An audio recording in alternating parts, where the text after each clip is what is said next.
The first thing the Persian scouts noticed in 480 BCE was not the size of the Spartan force. It was the stillness. The earth at Thermopylae, a narrow pass someplace in Greece, did not tremble because of Persian numbers. It trembled because 300 men refused to move. Not statues, not symbols, not cinematic abstractions. Men. Men stood shoulder to shoulder in the narrow throat of Thermopylae, their bodies darkened by years under the Mediterranean sun, muscles drawn tight beneath bronze like ropes pulled to breaking point. These were not ornamental soldiers. These were men sculpted by hunger, cold, pain, and obedience. Their skin bore the unmistakable stamp of a people born and bred in heat, sun-browned, burnished, hardened, men whose blackness was not costume or metaphor, but consequence. At their center stood King Leonidas, the first of Sparta, born around 540 BCE, son of King Anaxandridas II, raised not in luxury but in agoge, a system so severe it burned weakness out of boys before manhood ever arrived. The uniquely strong black king was already marked for death long before he stepped into the pass. He had survived the agoge, Sparta's merciless state system that seized boys at age 7, shaved their heads, stripped them naked, starved them, beat them, and taught them to steal food only to be punished if caught. Punished, not for theft, but for failure. Plutarch, writing in the 1st century CE, described this system not as training, but as deliberate suffering designed to manufacture endurance. Spartan boys slept on reeds cut from riverbanks, went barefoot year-round, and were taught that silence was strength and pain, a language not worth speaking. By manhood, their bodies were lean slabs of muscle, their minds disciplined into reflexive obedience, their fear burned out of them through repetition. This system did not produce pale men.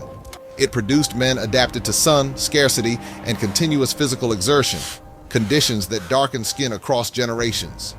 In 480 BCE, Leonidas had stood before the greatest empire on earth, Achaemenid Persia, ruled by Xerxes I, and did something that empire cannot comprehend. He stood his ground, and he died there, with 300 Spartans fighting not for conquest, but for honor, law, and ancestral obligation. Yet everything modern audiences think they know about these men, their appearance, their origins, their world, has been systematically altered, not accidentally, deliberately. In this video, we are unfolding to you a history long erased from modern-day books about who the real Spartans were and what they looked like. While doing this, we shall be exposing alongside the untruths and deceptions materialized by the West against a race of people they do not want our modern-day world to learn about. A people whose unmatched legacy has been whitewashed to fit into the Western narrative.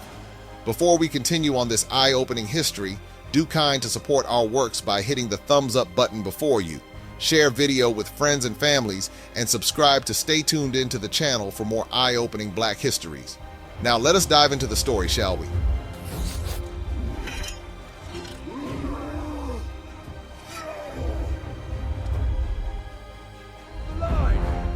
To victory for Sparta! Sparta was not a white world. Sparta is not the pale, marble-skinned fantasy frozen in modern textbooks and Hollywood screens. When we really talk about Sparta, that is the only Sparta that has ever been in the wandering histories of mankind, there only lived a Sparta of sun-darkened warriors, men hardened by generations of labor, discipline, and war. Their skin glistens black under the Greek sun, their backs carved by training so brutal it erased fear itself. When they advanced, the earth seemed to pull back in submission. And this is precisely where the story begins, at the point they tried to erase. In 480 BCE, at Thermopylae, the Spartans you were never shown faced the largest invading force the ancient world had ever known, Xerxes I of Persia, commanding an army Herodotus estimated at over 1 million. Modern scholars had reduced the number but still agree it was overwhelming. The Spartans did not stand alone. They were accompanied by helots, state-owned warriors forced into service, men who trained, fought, bled, and died beside Spartan citizens but were denied honor, citizenship, or memory. These helots, largely from Messenia, were described by ancient writers as physically powerful, dark-skinned, and numerous. Aristotle himself acknowledged a terrifying truth. The helots are always lying in wait for disaster. He had said in his book, Politics, in 350 BCE. Ancient Greece was not racially white in the modern sense. The Mediterranean world was a crossroads of Africa, Asia, and Europe, and ancient Greeks themselves described human difference not in race, but in climate, sun exposure, and geography. Modern racial categories do not apply cleanly to antiquity, but this does not mean ancient people were raceless or colorless. Ancient writers described skin, hair, and physical difference constantly, just not through 19th century European lenses. Herodotus, in his Histories, Book 2 by 440 BCE, described Egyptians and Colchians as black-skinned and woolly-haired. He then made a stunning admission, saying that the Colchians are of Egyptian stock. Now, why does this matter? Because Sparta traced mythological and military connections eastward and southward, not north into Europe. The Dorian Greeks, Sparta's founders, migrated through regions deeply connected to Africa and the Near East around 1100 BCE. Ancient vase paintings, frescoes, and sculptures consistently depict Spartan warriors with dark complexions, tightly curled hair, and broad noses, features later cleaned up in Roman copies and Renaissance reinterpretations. The original pigments, reds, browns, blacks, were scraped off. Literally, Sparta had emerged after the Dorian invasion around 1100 BCE, a violent upheaval that reshaped Greece during the collapse of Mycenaean Greece. These Dorians did not descend from northern Europe, nor did they arrive as a pale European race. They came as sun-adapted, war-trained migrants from the southern Aegean world, deeply connected to Anatolia, the Levant, and North Africa. One of the most fascinating and less-known historical proof that Spartans were black can be found in an ancient letter recorded in the biblical book of 1 Maccabees, chapter 12, verses 20 to 23. In this letter, King Arius of Sparta had written to Onias, the high priest of Israel, saying, King Arius of Sparta to Onias the high priest, greetings. We have found a document about the Spartans and the Jews, indicating that we are related and that both of our nations are descended from Abraham. Now that we have discovered this, please send us a report about your situation. In reply, we will send you a letter indicating that we are willing to share our possessions, including cattle and property, if you will do the same. We have given orders to our ambassadors to give you a full report about these matters. This was around 170 to 160 BCE. Found in a letter attributed to King Arius I of Sparta, who reigned between 309 to 265 BCE. This was not poetic flattery. It was a diplomatic assertion of kinship. The Israelites, an Afro-Asiatic people repeatedly described in biblical, Egyptian, and Assyrian records as dark-skinned, were not claiming symbolic alliance. They were acknowledging shared ancestral identity. Modern scholars have struggled to dismiss this letter without dismantling the very foundations of classical credibility. Frank M. Snowden Jr., one of the most respected historians of antiquity, demonstrated extensively that Africans were present, visible, and integrated throughout the ancient Mediterranean world. This remarkable declaration, discovered in the biblical book of Maccabees, quietly shattered the racial myth before it could fully harden, as it points to a shared ancestral link between the Spartans and the Jews, rooted in Abrahamic lineage, a lineage tied to the broader Afro-Asiatic world. Since this official Spartan correspondence suggests that Spartans were declared descendants of Abraham, it challenges a whole lot of long-standing Eurocentric portrayals of ancient Sparta and its kings, including Leonidas I. This ancestral connection aligns with growing scholarly discussion about the ethnic diversity of ancient Mediterranean civilizations. The link to Abraham, a figure originating from the ancient Near East, a region deeply connected to Africa both geographically and culturally, opens the door to the indisputable fact which glares down our faces, that Leonidas and the Spartans indeed shared Afro-Asiatic heritage, making their depiction as purely white European questionable at best. Far from myth, this letter offers a historical trace of African and Semitic roots among the Spartan elite, roots that have often been ignored, dismissed, or erased in Western historical narratives. Apart from the biblical reference, historical and geographical evidence also points to the Spartans being part of a broader Afro-Eurasian heritage. Sparta was located in the southern part of Greece in the Mediterranean region, an area known for its warm climate, olive groves, and sun, not for producing blonde-haired, fair-skinned Vikings. As a Mediterranean civilization, the Spartans were deeply connected through trade and cultural exchange with neighboring powers such as the Egyptians, Phoenicians, and Persians. Also known as Lacedaemon, the ancient Greek city-state called Sparta was a warrior society in ancient Greece that reached the height of its power after defeating rival city-state Athens in the Peloponnesian War, 431 to 404 BC. Spartan culture was centered on loyalty to the state and military service. Spartan boys did enter rigorous state-sponsored education, military training, and socialization programs. Known as the agoga, the system emphasized duty, discipline, and endurance to the utmost. By 800 BCE, Sparta had become a militarized state built on three classes. 1. The Spartans or Spartiates, made up of full citizens, warriors by law. 2. The Perioikoi, made up of free non-citizens, artisans, and traders. 3. The helots, made up of the enslaved but militarily indispensable. All healthy male Spartan citizens participated in the compulsory state-sponsored education system, the agoge, which emphasized obedience, endurance, courage, and self-control. Spartan men devoted their lives to military service and lived communally well into adulthood. A Spartan was taught that loyalty to the state came before everything else, including one's family. The helots, meaning captives, were fellow Greeks, originally from Laconia and Messenia, who had been conquered by the Spartans and turned into slaves. The Spartans' way of life would not have been possible without the helots, who handled all the day-to-day tasks and unskilled labor required to keep society functioning. They were farmers, domestic servants, nurses, and military attendants. It has been proposed that contempt alone could hardly explain the organized murder of helots mentioned by several ancient sources. According to Aristotle, every year the Ephors declared war on the helots, thereby allowing Spartans to kill them without fear of religious pollution. This task was apparently given to the Cryptes, graduates of the difficult agoge who took part in the Crypteia. This lack of judicial protection is confirmed by Myron of Priene, who mentions killing as a standard mode of regulation of the helot population. According to a passage in Thucydides, 2,000 helots were murdered in a carefully staged event in 425 BC or earlier. The helots were invited by a proclamation to pick out those of their number who claimed to have most distinguished themselves against the enemy in order that they might receive their freedom.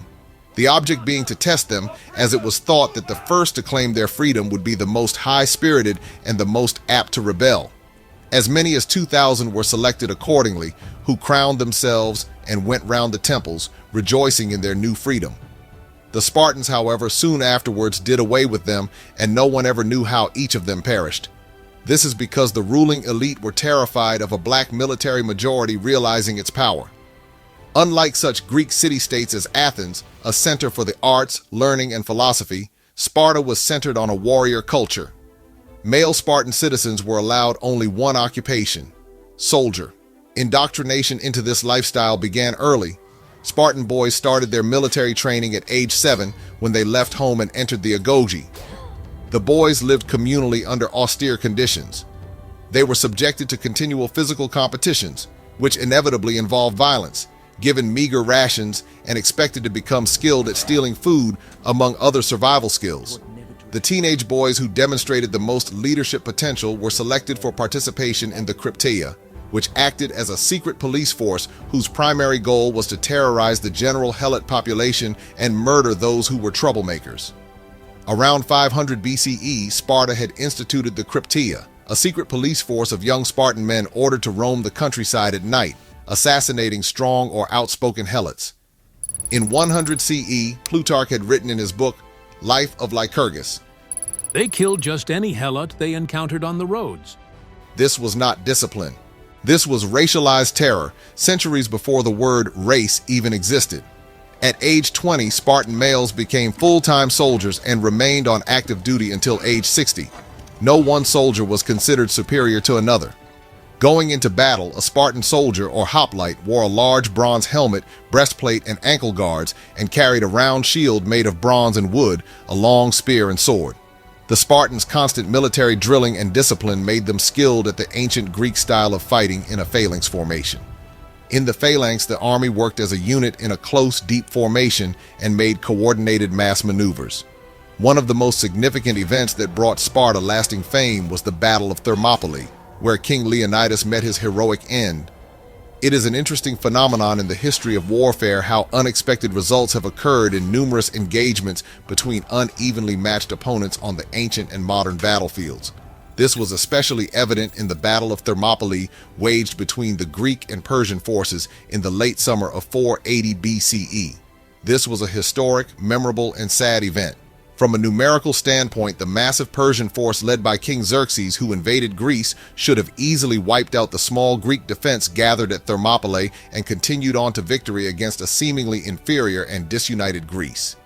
Instead, the Persians faced a prolonged three-day battle against the small Greek force led by King Leonidas and his 300 Spartan warriors. The battle may have ended in defeat for the Greeks, yet it failed to crush the Greeks' morale and unity inspired by Leonidas's heroic example, and the Persians were defeated soon after. The Battle of Thermopylae's political origins can be traced back to Xerxes' predecessor Darius I the Great, who sent heralds to Greek cities in 491 BCE in the hopes of persuading them to accept Persian authority. This offended the proud Greeks greatly. The Athenians went so far as to toss the Persian heralds into a pit, while the Spartans followed suit and tossed them into a well. In 480 BCE, Xerxes invaded Greece as a continuation of Darius's original plan. He began the same way his predecessor had. He sent heralds to Greek cities, but he skipped over Athens and Sparta because of their previous responses. Many Greek city-states either joined Xerxes or remained neutral, while Athens and Sparta led the resistance with a number of other city-states behind them. Before invading, Xerxes implored the Spartan king Leonidas to surrender his arms. Leonidas famously replied, "Come and take them." Xerxes intended to do just that and thus moved toward Thermopylae. Xerxes led a vast army overland from the Dardanelles, accompanied by a substantial fleet moving along the coast. His forces quickly seized northern Greece and began moving south. The Greek resistance tried to halt Persian progress on land at the narrow pass of Thermopylae and at sea nearby in the Straits of Artemisium. The Greek army was led by Leonidas, who was estimated to have had around 7,000 men. Xerxes, on the other hand, had anywhere from 1 to 2 million or more soldiers, but modern-day scholars had disagreed on the numbers, but agreed that the population of invading Persians were very overwhelming. Despite the disparity in numbers, the Greeks were able to maintain their position. Their strategy involved holding a line only a few dozen yards long between a steep hillside and the sea. This constricted the battlefield and prevented the Persians from utilizing their vast numbers. For 2 days, the Greeks defended against Persian attacks and suffered light losses as they imposed heavy casualties on the Persian army. Only when the Greeks were betrayed did the battle take a detrimental turn for them. Ephialtes, a Greek citizen desiring reward, informed Xerxes of a path that went around Thermopylae, thus rendering the Greeks' line useless in preventing forward advancement of the Persian army. Xerxes took advantage of this betrayal and sent part of his army along this path, led by Ephialtes himself. After reaching the other side, the Persians attacked and destroyed a portion of the Greek army. This forced Leonidas to call a war council, at which it was decided that retreating was the best option.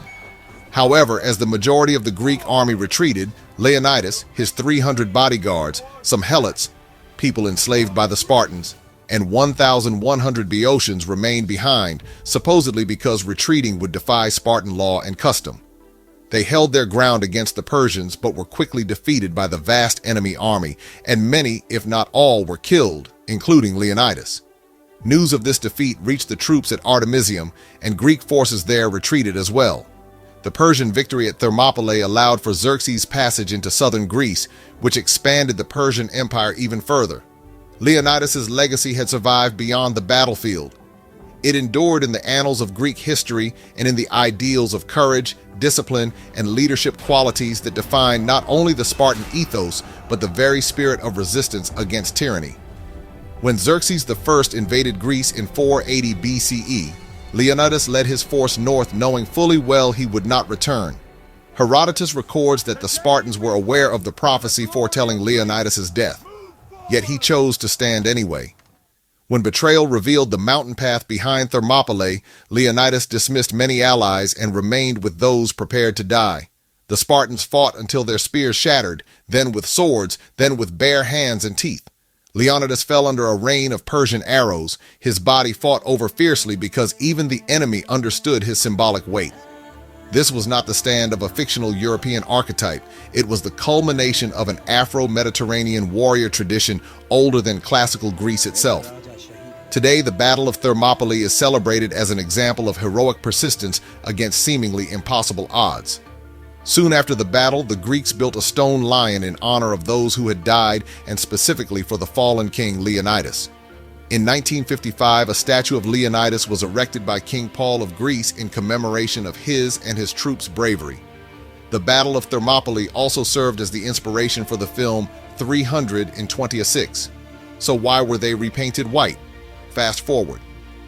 By the 18th and 19th centuries, Europe was building empires on slavery, colonialism, and racial hierarchy. A problem emerged. How do you justify white supremacy when ancient greatness was visibly darker? You rewrite it. Greek statues were stripped of color and presented as white marble. African and Afro-Asiatic features were resculpted. Helots were erased from military narratives. Sparta was rebranded as a proto-European ideal. Johann Joachim Winckelmann, 1717 to 1768, the father of modern art history, openly promoted the idea of Greek whiteness, despite overwhelming archaeological evidence of polychromy. Thus, black Spartans were buried beneath philosophy and plaster. Still, even in erasure, fragments survive. Ancient DNA studies show southern Greek populations carried Mediterranean and North African markers. Classical texts repeatedly describe dark skin as normal. African warriors appear throughout Greek military history, from Egypt to Nubia to Colchis. Sparta was not an anomaly. It was part of a black-brown ancient world that frightened later Europe into silence. Ancient writers never described Spartans as fair or flaxen. They described them as hard, severe, and terrifying. Xenophon, writing in the early 4th century BCE, marveled at their physical conditioning and collective discipline, noting that Spartan bodies looked forged rather than grown.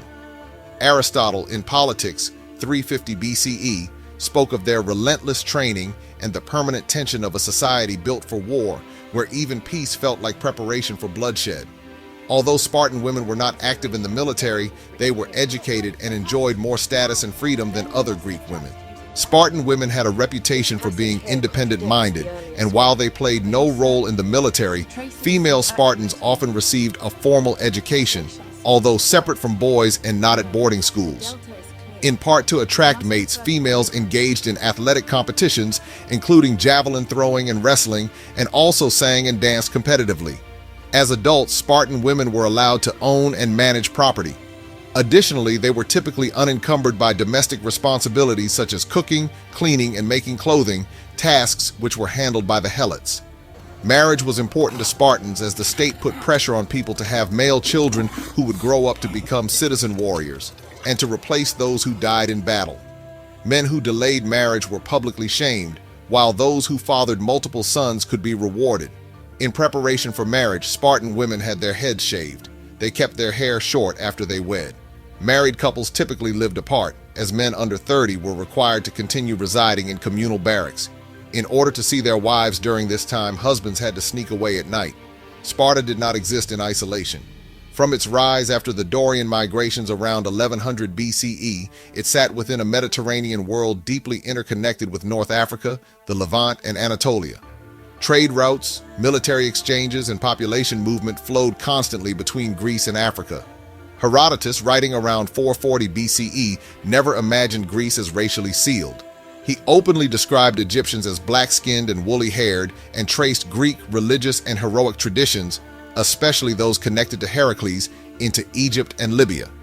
Heracles, from whom Spartan kings claimed descent, was repeatedly said to have traveled through Africa, learned from African priests, and drawn strength from lands south of the Aegean. This lineage mattered. Spartan kings were Heraclids, not merely by myth, but by political theology. Their authority rested on ancestry that did not point north to Europe, but south and east into older, darker civilizations. Even Greek art before Roman copying reflected this reality. Early vase paintings from the 6th and 5th centuries BCE show warriors rendered in deep reddish-brown and black pigments with thick limbs, broad noses, and tightly curled hair. These were not symbolic colors. Archaeological pigment analysis conducted in the 20th and 21st centuries most notably on statuary and relief fragments, has confirmed that Greek sculpture was originally painted in lifelike tones, not left white. The whiteness so often associated with Greece is the result of stripped pigment and later aesthetic ideology, not ancient intent. Sparta's social structure reinforces this truth. By 800 BCE, Spartan society rested on the forced labor of the helots, primarily conquered Messenians after the First Messenian War, which was between 743 and 724 BCE. There has been controversy since antiquity as to their exact characteristics, such as whether they constituted an ancient Greek tribe, a social class, or both. For example, Critias described helots as slaves to the utmost, whereas according to Pollux they occupied a status between free men and slaves. Tied to the land, they primarily worked in agriculture as a majority and economically supported the Spartan citizens. The proportion of helots in relation to Spartan citizens varied throughout the history of the Spartan state. According to Herodotus, a Greek historian and geographer from the Greek in the 5th century BC, and a later citizen of Thurii in modern Calabria, Italy, there were 7 helots for each of the 5,000 Spartan soldiers at the time of the Battle of Plataea in 479 BC. Thus, the need to keep the helot population in check and to prevent rebellion were major concerns of the Spartans. Uprisings and attempts to improve the lot of the helots did occur, such as the Conspiracy of Cynodon. The Conspiracy of Cynodon was an attempted coup d'etat which took place in Sparta in 399 BC, early in the reign of Eurypontid king Agesilaus II. The leader was Cynodon, who was a trusted member of the king's bodyguard but not a full citizen. The conspiracy aimed to break the power of the Spartan elite and give rights to a broader range of Lacedaemonians. Although elaborately organized, the plot was in the end betrayed to the ephors. They cracked down on the conspirators and Cynodon himself was punished, possibly executed. Thucydides, writing in the late 5th century BCE, recorded that Sparta lived in constant fear of helot rebellion. Aristotle confirmed this fear, stating that helots were treated with exceptional cruelty because they were numerous, strong, and ever-present. These were not weak peasants. They were agricultural laborers, porters, builders, and, critically, military auxiliaries. Plutarch recounts that helots fought beside Spartans in war, carried their shields, and sometimes bore arms. Yet they were denied honor, denied remembrance, and denied historical presence.